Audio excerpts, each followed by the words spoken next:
ദേശാഭിമാനി മുഖപ്രസംഗം 2024 ജനുവരി 19. ശബരിമല സഫലമായ മുന്നൊരുക്കം. ശബരിമലയിൽ സുഗമവും സുരക്ഷിതവുമായ ഒരു മണ്ഡല മകരവിളക്ക് മഹോത്സവ കാലം കൂടി കടന്നുപോയി.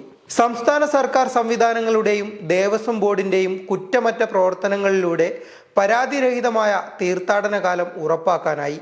കേരളത്തിന് അകത്തുനിന്നും പുറത്തുനിന്നുമായി എത്തിയ ലക്ഷക്കണക്കിന് തീർത്ഥാടകർക്ക് മനുഷ്യസാധ്യമായ എല്ലാ സൗകര്യങ്ങളും ഒരുക്കാനും കഴിഞ്ഞു. കോവിഡ് കാലത്തിന് ശേഷം ഏറ്റവും കൂടുതൽ തീർത്ഥാടകർ എത്തിയ മണ്ഡല മകരവിളക്ക് കാലം കൂടിയാണിത്. ചില ദിവസങ്ങളിൽ അസാധാരണമായ തിരക്ക് അനുഭവപ്പെട്ടു. അതുകൊണ്ട് തന്നെ തിരക്ക് നിയന്ത്രിക്കുന്നതിനും മറ്റുമായി കൂടുതൽ ക്രമീകരണങ്ങൾ ഏർപ്പെടുത്തേണ്ടി വന്നു. തീർത്ഥാടകർക്ക് അസൗകര്യമുണ്ടാക്കാത്ത വിധമായിരുന്നു ഇത്. നവംബർ 17 ആരംഭിച്ച് കഴിഞ്ഞ ദിവസം അവസാനിച്ച തീർത്ഥാടന കാലത്ത് 43 ലക്ഷത്തിലധികം തീർത്ഥാടകർ എത്തിയെന്നാണ് കണക്ക്. കാനന ക്ഷേത്രമായ ശബരിമലയിൽ ഏർപ്പെടുത്തുന്ന സൗകര്യങ്ങൾക്ക് പരിമിതിയുണ്ട്. കേന്ദ്ര വനനിയമം ബാധകമായ പ്രദേശമാണിത്.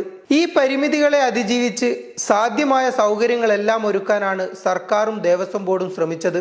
മുന്നൊരുക്കങ്ങൾ ഏപ്രിലിൽ തന്നെ സർക്കാർ തുടങ്ങിയിരുന്നു. വകുപ്പുകളുടെ ഏകോപനം ഉറപ്പാക്കി നിരവധി തവണ സംസ്ഥാന തലത്തിൽ ഉന്നതതല യോഗങ്ങൾ ചേർന്നു. മുഖ്യമന്ത്രി പിണറായി വിജയൻ തന്നെ യോഗങ്ങളിൽ നേരിട്ട് പങ്കെടുത്ത് നിർദ്ദേശങ്ങൾ നൽകി. ദേവസ്വം മന്ത്രി കെ രാധാകൃഷ്ണൻ തിരുവനന്തപുരത്തും മറ്റിടങ്ങളിലും യോഗങ്ങൾ വിളിച്ചു ചേർത്തു.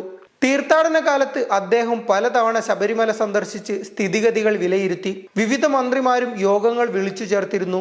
തീർത്ഥാടകർ കൂടുതലായി എത്തുന്ന തമിഴ്നാട്, ആന്ധ്ര, തെലുങ്കാന, കർണാടക തുടങ്ങിയ സംസ്ഥാനങ്ങളുടെ സഹകരണവും ഉറപ്പാക്കി. ശബരിമലയിലേക്കുള്ള പ്രധാന റോഡുകളുടെയും അനുബന്ധ പാതകളുടെയും അറ്റകുറ്റപ്പണികൾ നേരത്തെ പൂർത്തിയാക്കിയിരുന്നു. ഇടത്താവളങ്ങളിലെ എല്ലാ അടിസ്ഥാന സൗകര്യങ്ങളും ഒരുക്കി. KSRTC വിപുലമായ ഗതാഗത സൗകര്യങ്ങളാണ് ഏർപ്പെടുത്തിയത്. പഴുതടച്ച സുരക്ഷാ സംവിധാനങ്ങൾ പോലീസ് ഏർപ്പെടുത്തി. തീർത്ഥാടകരെ സഹായിക്കാനും സുരക്ഷയ്ക്കുമായി 18,000 പോലീസുകാരെയാണ് നിയോഗിച്ചത്. കുട്ടികൾ, സ്ത്രീകൾ, പ്രായമായവർ, ഭിന്നശേഷിക്കാർ എന്നിവർക്കായി പോലീസ് ഏർപ്പെടുത്തിയ ക്രമീകരണം പ്രശംസ പിടിച്ചുപറ്റി. ക്യൂവിൽ നിൽക്കുന്നവർക്ക് വെള്ളവും ലഘുഭക്ഷണവും എത്തിക്കുന്നതിൽ അവരും പങ്കാളികളായി. വെർച്വൽ ക്യൂ വഴി 90,000 പേരെയാണ് ദിവസേന കടത്തിവിട്ടതെങ്കിലും തിരക്കേറിയ ചില ദിവസങ്ങളിൽ ഇത് 80,000 കുറച്ചിരുന്നു. ADGPയുടെ നേരിട്ടുള്ള നിയന്ത്രണത്തിലായിരുന്നു പോലീസിന്റെ പ്രവർത്തനം. ആരോഗ്യ വകുപ്പിന്റെ നേതൃത്വത്തിൽ തീർത്ഥാടകർക്കായി ആധുനിക ചികിത്സാ സൗകര്യങ്ങൾ 24 മണിക്കൂറും സജ്ജമാക്കിയിരുന്നു. സന്നിധാനം, പമ്പ, നിലയ്ക്കൽ, ചരൽമേട്, നീലിമല, അപ്പാച്ചിമേട് എന്നിവിടങ്ങളിൽ വിദഗ്ധ സംവിധാനങ്ങളോടുകൂടിയ ഡിസ്പെൻസറികളും കാനനപാതയിൽ എമർജൻസി സെന്ററുകളും പ്രവർത്തിച്ചു. വെന്റിലേറ്റർ, കാർഡിയാക് മോണിറ്റർ, ഡിഫിബിലേറ്റർ തുടങ്ങിയ സൗകര്യങ്ങൾ ഇവിടെ ലഭ്യമാക്കിയിരുന്നു. പമ്പയിലും സന്നിധാനത്തും ഓപ്പറേഷൻ തിയേറ്ററുകളും പ്രവർത്തിച്ചു.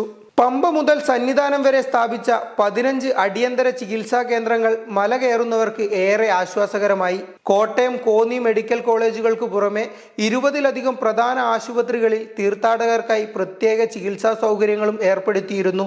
സന്നിധാനത്ത് സ്പെഷ്യൽ റെസ്ക്യൂ ആംബുലൻസ്, ഇടുങ്ങിയ പാതകളിൽ സഞ്ചരിക്കാൻ കഴിയുന്ന ബൈക്ക് ഫീഡർ ആംബുലൻസ് തുടങ്ങിയവയും ഉണ്ടായിരുന്നു. മറ്റു വകുപ്പുകളും സ്തുത്യർഹമായ പങ്കാണ് വഹിച്ചത്.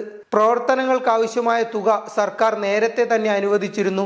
തിരുവിതാംകൂർ ദേവസ്വം ബോർഡിന്റെ നേതൃത്വത്തിൽ നിലയ്ക്കലിൽ പാർക്കിംഗ് സൗകര്യങ്ങളടക്കം വിപുലമാക്കിയിരുന്നു. സന്നിധാനത്ത് ദിവസേന 24,000 പേർക്കാണ് അന്നദാനം നൽകിയത്. ഇതുകൂടാതെ ക്യൂവിൽ നിൽക്കുന്നവർക്ക് വെള്ളവും മറ്റും എത്തിച്ചു. അപ്പം, അരവണ എന്നിവയ്ക്ക് ക്ഷാമം ഉണ്ടായില്ല. തീർത്ഥാടന കാലം സുഗമമായി മുന്നോട്ടു പോകവേ ചിലർ കുത്തിത്തിരിപ്പുമായി രംഗത്തെത്തിയെങ്കിലും തീർത്ഥാടകരും പൊതുസമൂഹവും അവയെല്ലാം തള്ളിക്കളഞ്ഞു. ചില മാധ്യമങ്ങൾ നുണപ്രചരണങ്ങൾ നടത്തി. സാമൂഹ്യ മാധ്യമങ്ങളെ ഉപയോഗിച്ച് ചിലർ രാഷ്ട്രീയ പ്രചരണത്തിനും ഇവയെ ഉപയോഗപ്പെടുത്തി. കോൺഗ്രസ്, BJP നേതാക്കളും സംഘപരിവാറുകാരുമാണ് ദുഷ്പ്രചരണത്തിന് നേതൃത്വം നൽകിയത്. സാഹോദര്യത്തിന്റെയും സമഭാവനയുടെയും മതമൈത്രിയുടെയും മഹാസന്ദേശം ഉയർത്തിപ്പിടിക്കുന്ന ശബരിമലയുടെ പേരു പറഞ്ഞ് ഭിന്നിപ്പും ചേരിതിരിവും ഉണ്ടാക്കാൻ ശ്രമിക്കുന്ന ഇത്തരക്കാരെ വിശ്വാസികളും പൊതുസമൂഹവും തിരിച്ചറിഞ്ഞു എന്നതാണ് ഈ തീർത്ഥാടന കാലത്തെ അനുഭവം.